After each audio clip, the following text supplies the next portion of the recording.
On the news, President Bola Tinubu orders probe into Dambuwa Army base attack.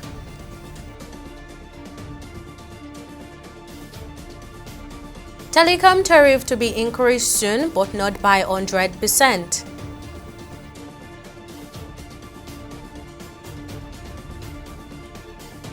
And Governor Babajide Sanwo-Olu signs 3.36 trillion naira 2025 budget into law.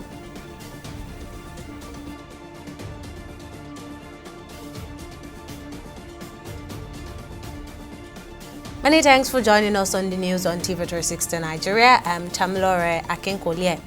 President Bola Ahmed Tinubu has directed an immediate investigation into the recent attack on the army base in Dambuwa, Borno State by suspected insurgents. The attack, which claimed several lives and left many injured, has raised concerns about security lapses in the region. The president condemned the assault, expressing his administration's resolve to strengthen national security and prevent future incidents. Tinubu also tasked security agencies to bring the perpetrators to justice and reassess strategies for safeguarding military installations. Still on security, the Nigerian police force has intercepted a man allegedly trafficking 59 children in Abuja, aged between 4 and 12 years, being transported in a Peugeot J5 bus. The driver, Ali Ibrahim, and his assistant, Alassane Ibrahim, were arrested, while the driver claimed he was transporting the children to Nasarawa State for training.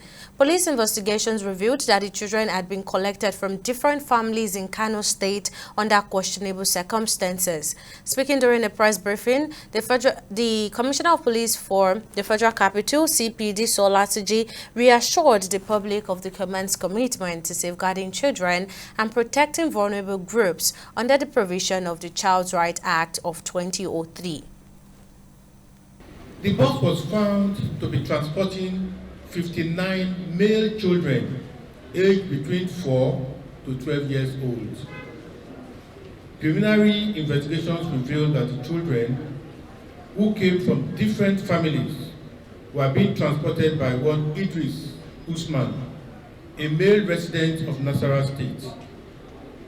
He traveled to Kano State to convey the children en route Nasarawa State under the pretext, or according to him, for training them. Naturally, it is in our own culture, in our own tradition. Now we are in transition. We want to change the narration, and you need to do a lot.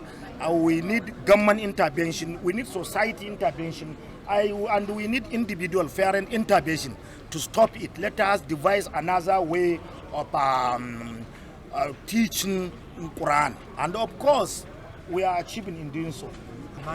I am not happy. That is the reason why I rushed to the scene, and we have agreed now that we are taking them back to home, and I will speak with their parents and the leaders of their community. Definitely there must be a change, but I keep repeating it.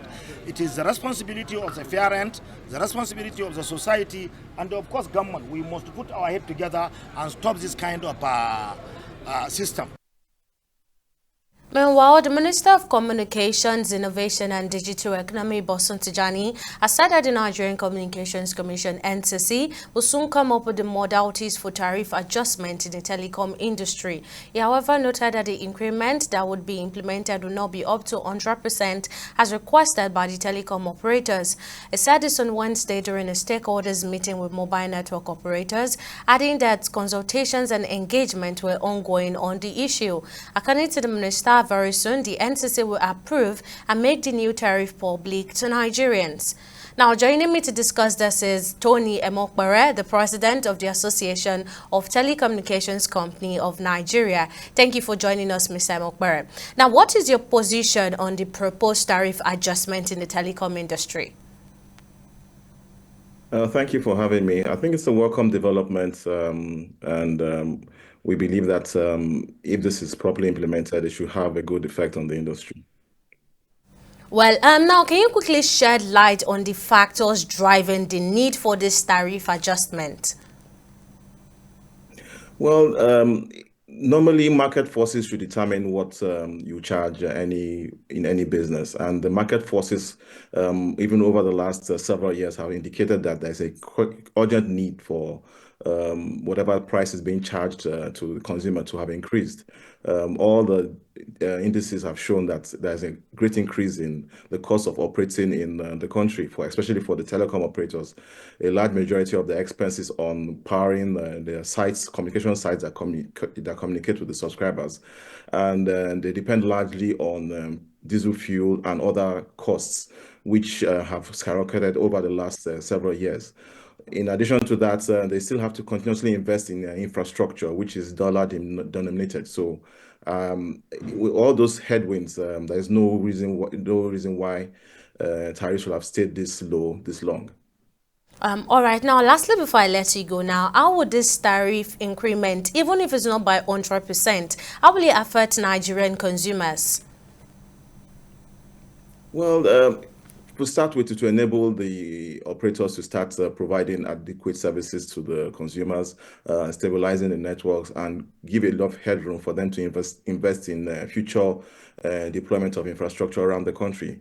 Don't forget, the country is not a stagnant country. We have subscriber base actually growing, and the market is actually growing continuously. And this requires continuous investment in infrastructure provisioning.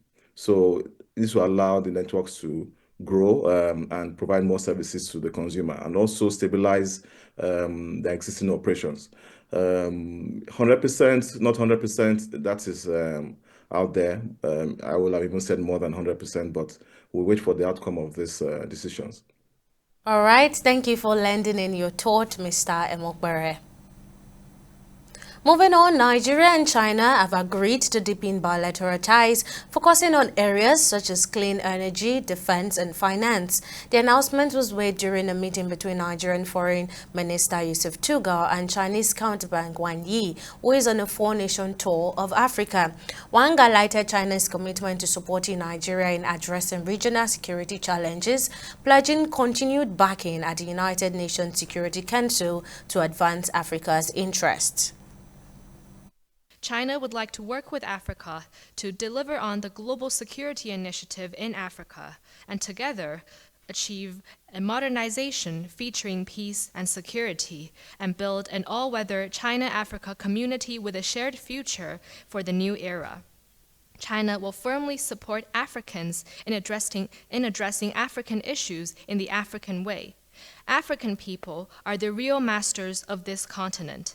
They have every wisdom, capability, and right to resolve their own issues. China opposes foreign interference in the internal affairs of African countries, firmly supports the African Union and the sub-regional organizations in playing a constructive role, support major African countries in strengthening their leading positions and promoting the resolution of disagreements and disputes through dialogue and consultation, and the settlement of hotspot issues through the political way. China will firmly support Africa in strengthening peace and security capacity building. We will work with Africa to establish a partnership for implementing the Global Security Initiative, or GSI, and make it a fine example of GSI cooperation.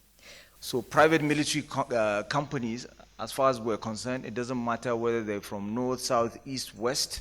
We don't think it is going to provide the panacea. But when you work with us, then we're able to lead others in solving the problem. And also, we want to work with countries like China in domesticating production of military equipment. And in Lagos State, Governor Babajide Sanwo-Olu has signed the 2025 budget, totaling 3.36 trillion naira into law. The budget, tagged Budget of Continuity, aims to drive infrastructural development, healthcare, education, and social services to enhance the quality of life for residents. Speaking at the signing ceremony, Sanwo-Olu emphasized the importance of fiscal responsibility and effective implementation to achieve the administration's developmental goals. He urged all stakeholders to work collaboratively to ensure the budget delivers tangible benefits for the people of Lagos. The Lagos 2025 budget is structured around 5 pillars: infrastructural sustainability, economic diversification, social inclusion and human capital development, environmental sustainability, and governance and institutional reform. These 5 pillars are well embedded in our Teams Plus agenda, and we believe it fully captures our determination to build on the gains of the past and scale up impact for the future. I would therefore like to call for a continued collaboration between the executive, who will implement the budget, and the legislature, who will provide a much needed monitoring and oversight and ensure that we achieve the greatest good for the greatest number of our people with limited resources that is available to us. I would also like to call on all the good people of Lagos State to join hands with us as we deploy resources in line with the provisions of this budget. Your feedback will be deeply valued as always, just as your judicious stewardship of all of the tangible dividends of the budget is required by all. For the first time, our internal revenue service has crossed the 1 trillion naira mark in terms of IGR. That tells the dedication, that tells the purposefulness in your leadership, and I want to celebrate you, sir. Lagos is the first state in Nigeria to implement an electrified intercity rail system, with the Blue Line already transforming urban mobility and the Red Line now operational, further enhancing the lives of millions through seamless transportation. Under your leadership, sir, in infrastructure, it extends to hosting Nigeria's first deep-sea port, the Lekki Deep-Sea Port, which has significantly bolstered trade and economic activities, solidifying Lagos as the gateway to West Africa. The Nigeria Center for Disease Control (NCDC) has assured Nigerians that the human metapneumovirus HMPV currently circulating globally does not pose a serious threat to the country at this time. The agency said this while it is closely monitoring the situation, there is no cause for alarm as measures are in place to ensure public safety. Nigerians have been urged to adhere to basic hygiene practices and report any unusual respiratory symptoms promptly. This assurance comes amid growing global concerns over the virus, which affect the respiratory system, particularly in children, the elderly, and immunocompromised individuals. The aftermath of severe flooding in Maiduguri has left many residents displaced, struggling to rebuild their lives amidst immense challenges. For some like Grace Onyeri Oluchi, a widow and mother of 3, the disaster has transformed everyday survival into an uphill battle. TV360's Nigeria correspondent Solomon Josiah visited Oluchi to shed light on the human cost of this tragedy. Residents of Maiduguri, the capital city of Borno State, are still reeling from the aftermath of flood disaster that ravaged the city last year. However, come with me as one of the affected victims expressed our view. For over 24 years, Grace Onyeri Oluchi has called Maiduguri home. A widow for 17 years, she worked as a teacher in one of the state schools while supplementing her income through a modest clothing business. The additional earnings from her shop ensured she could provide for her 3 children. However, the flood waters destroyed her shop and merchandise, leaving her without a source of income. With no other option, she now sells akara by the roadside to make ends meet. The flood came suddenly and pursued us from the house. We packed some of our things in the shop. The flood came and covered everywhere. You can see the later where the water reached. It damaged all that I have in the house. Since then, if I come back from school, I will come and stay here and sell the pose, the akara, cake beans. I will fry it. And now I don't have money even to buy the beans, even one shakede to fry and sell. And sometimes even when we sell it, by the time the children will pick, I will not have the money to go and buy another one. All my properties are damaged. All that I gathered in Maiduguri over 24 years I came to this state. Or 24 to 25 years I came to this state. Flood have carried everything. Her eldest daughter, Abigail, also shared the emotional toll the disaster has taken on the family, particularly on their education. Things have been difficult for us in our family. The flood has taken away our things, our food away. We have been managing our life, but after the flood, the life has been worse for us. Before, my mommy used to sell clothes, but now she's selling akara. So we have been managing our life. Oluchi's ordeal reflects the harsh reality faced by many flood victims in Maiduguri, with limited access to resources and minimal government support. Many like Oluchi have turned to faith as their only source of hope. For many victims like her, the road to recovery is long and uncertain. Solomon Josiah, TV360, Borno. We'll take a break here, but coming up on News Now, Los Angeles wildfires approach Hollywood sign as thousands evacuate. Stay with us for details.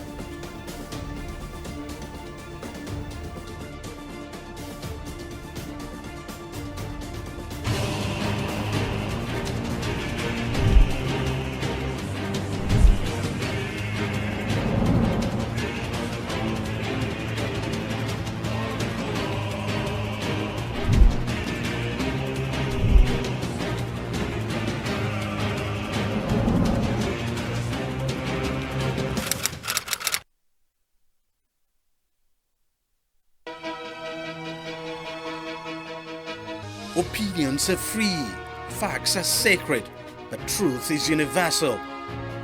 How, in practical terms, can we, for instance, de-escalate the tension? When you go into public office, you must be ready to answer to the people. We know where the enemy is. 3 places. The Lake Chad Basin, the border area between Nigeria and Cameroon, and then the Sambisa Forest. On Digi 360, we give you a complete dose of everything. Opinion, facts, and undiluted truth. I hardly believe what politicians have said in this part of the world. A new Nigeria is possible, a future is possible. We delve into the issues, dissect it so that you can understand it, use it to take action. I don't think there's any need for any governor to look for grant for ranching. Digi 360, dissecting the issues.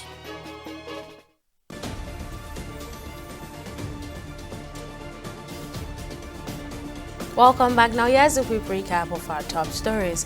President Bola Ahmed Tinubu has ordered an immediate investigation into the recent insurgent attack on an army base in Dambuwa, Borno State, which resulted in multiple casualties and injuries. Condemning the assault, the president reiterated his administration's commitment to bolstering national security and directed security agencies to apprehend the perpetrators while reassessing strategies to protect military installations and prevent future attacks. You're so informed that Governor Babajide Sanwo-Olu of Lagos State has signed the state's 2025 budget of 3.36 trillion naira into law. The budget, team budget of continuity, focuses on completing ongoing projects and initiating new ones to enhance infrastructure, education, healthcare, and security. Sanwo-Olu emphasized that the budget aims to improve residents' quality of life and sustain Lagos' economic growth. Now, in case you missed any of the news bulletin or for more updates, you can catch us on Limes World TV and ABO TV or log on to our website on www.tv360nigeria.com. You can also follow us on our social media platforms on Twitter, Instagram, and YouTube at TV360 Nigeria, or download our mobile app on Google Play Store, Huawei App Gallery, and Apple Store. On Facebook, we're at TV360 Online. In the last 3 years, we have built a multi-purpose center, which is the envy of all in our constituency. And I can tell you that the people who are living there are already enjoying it. Guy, do you think what this man just said is true? See, I seriously doubt. I'm sure it's one of those their silly lies. Wait, do you know there's a way to find out if these things he's saying is true or not? This is the Construct app. It gives people like us a sure way to track implementation of constituency projects. It gives valid and verified information on location of projects, amounts allocated, amount funded, the level of job done, and even the profiles of concerned legislators. You and I can post directly on this app. Are you serious? This is the Go-To app if you want to know how our Commonwealth is being expanded by the government. Wow. Let's even see if what this man said is true. Show me. The Construct app is developed by Other Paper Nigeria with support from USAID and is available on both Google Play Store and Apple Store. And it's true. Of course, I told you.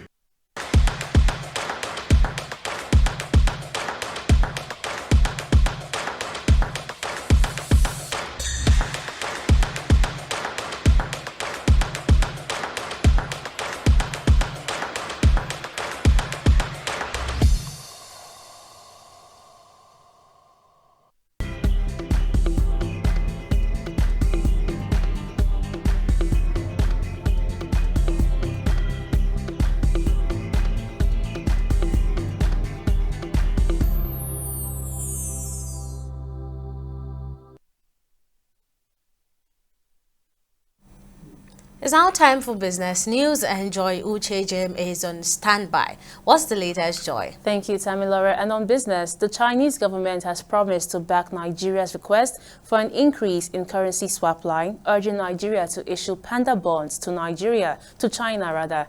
Chinese Foreign Affairs Minister Wang Yi dropped this hint at the presidential villa in Abuja on Thursday, while fielding questions from State House journalists after meeting with President Bola Tinubu.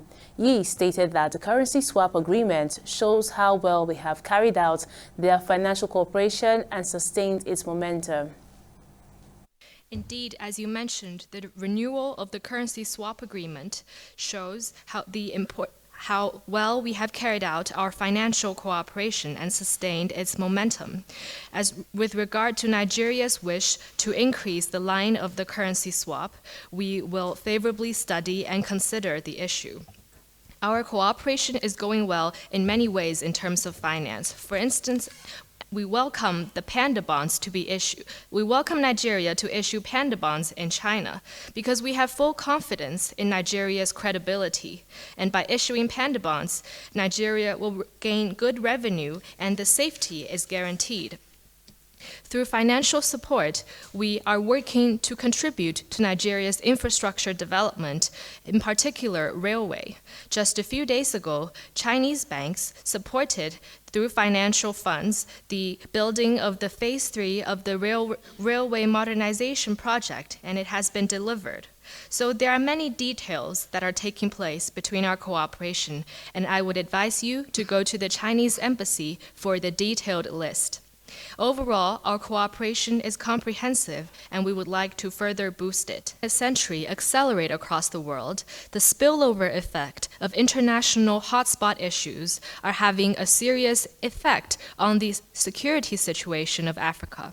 As an important member of the international community, how will China contribute to upholding to Africa's safeguard of peace and stability? Agreements and MOUs. And also, of course, to, just like Minister Wang said, to ensure that we expand this upgraded relationship, which is the comprehensive strategic partnership. It covers several areas. Now, the partnership reflects our shared vision, the shared vision of our two nations, to foster economic growth, sustainable development, and mutual prosperity. We'll go on a short break here and return with stock market reports.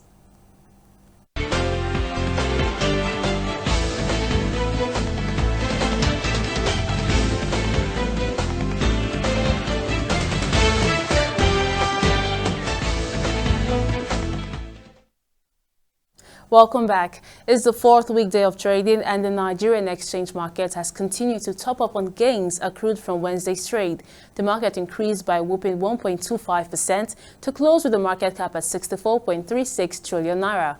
123 NGS listed equities participated in Thursday's trading, ending with 34 gainers and 25 losers. MTN Nigeria once again led the pack of gainers, jumping 10% to close at 242 naira per share. However, Honeywell Flour Mill beat Transco Nigeria to the second position on the gainers chart. Now, at the end of today's trading session on the Nigerian Stock Exchange, a total of 489 million shares in 13,010 deals, equating to a market value of 13 billion naira, were traded. And on the global market, our foreign indices recovered from Wednesday's bearish close by a small margin. The UK's FTSE and the US Dow Jones had a positive close at 0.78% and 0.25%, but the Japan's Nikkei remained in the bears at 0.16%. And in the forex markets, the naira continued its tug-of-war against major currencies. On the black market, the naira traded at 1,360 naira to a dollar, 2,114 naira to a pound sterling, and 1,715 naira to a euro. And that's it on both business and stock market updates. Back to you, Tammy, for the rest of the news. Oh, thank you for that update, Joy. While on the global scene, Los Angeles is grappling with a wildfire crisis as at least 5 fire rages across the area, including 2 massive blazes covering over 27,000 acres with 0% containment so far. The situation has prompted a surge in evacuations, with 179,700 residents being ordered to leave their homes. The fire has killed 5 people, but the city authorities fear they will find more bodies in the charred debris. Major Karen Bass and other city officials are set to address the escalating emergency in a live news conference. And finally, on sport, mixed reactions have trailed the appointment of Malian national Eric Chelle as head coach of the Super Eagles by the Nigeria Football Federation, following a recommendation from its technical and development subcommittee. Since the appointment of the 47-year-old tactician was made public, it has sparked debate among Nigerians across the country over his suitability for the role and capacity to manage the star-studded Super Eagles team. Now, TV360 Sydney Okafor has more on the story in this next report. Eric Chelle is the first non-Nigerian African to assume the role of the Super Eagles. He had previously coached the Malian national team, leading them to the 2023 African Cup of Nations AFCON qualifiers in Côte d'Ivoire. His coaching resume also includes stints at the clubs in Algeria and the lower leagues, France. Despite Chelle's track record, his appointment to coach the Super Eagles have sparked mixed feelings. While some support the move, others question the NFF's decision. I believe the people that appointed Chelle are all professionals. They know more about football, and we shouldn't underestimate their judgment. Therefore, let's leave them, let's leave Chelle. Let everybody support him. He has a very good material on ground. The current coach that we hired, I don't know what are his CVs, what he has achieved, what he has won in the past. So I feel Iguavon would have actually been a more perfect fit for us. Chelle's appointment comes after a long period of instability and controversy surrounding the Super Eagles coaching position. Sports analysts say the challenges ahead of the Malian are immense. He's about to deal with well over 200 million Nigerian coaches, each individually who have their knowledge as to or understanding as to how the Super Eagles should execute any match and every match. And the fact that he must also understand the psychology behind each player in the Super Eagles as we have them. We must not delude ourselves. We've not had a national team consistently in close to a decade. So whether he has what it takes to meet whatever criteria the NFF has put before him, it's like finding a needle in a haystack. Well, actually, I can say we will just pray for him, despite the fact that the Super Eagles, their failure is our own failure. But as I said earlier, there are a lot of things to consider before giving an appointment. What is his past record, considering the task ahead? So I don't think that I cannot be able to say whether it's right or wrong, but we will only pray for the Super Eagles to succeed and clinch that ticket. According to the NFF, Chelle's appointment is effective immediately. His primary mandate is to guide the Super Eagles to a ticket to the 2026 FIFA World Cup, with qualifying matches resuming in March. Chelle's objective is to turn around the shaky form of the Nigerian team, which is now 5th in the qualifiers Group C table, starting with the upcoming games against Rwanda and Zimbabwe. Sydney Okafor, TV360, Lagos. And that wraps up our bulletin on News Now. Many thanks for watching. See you again next time.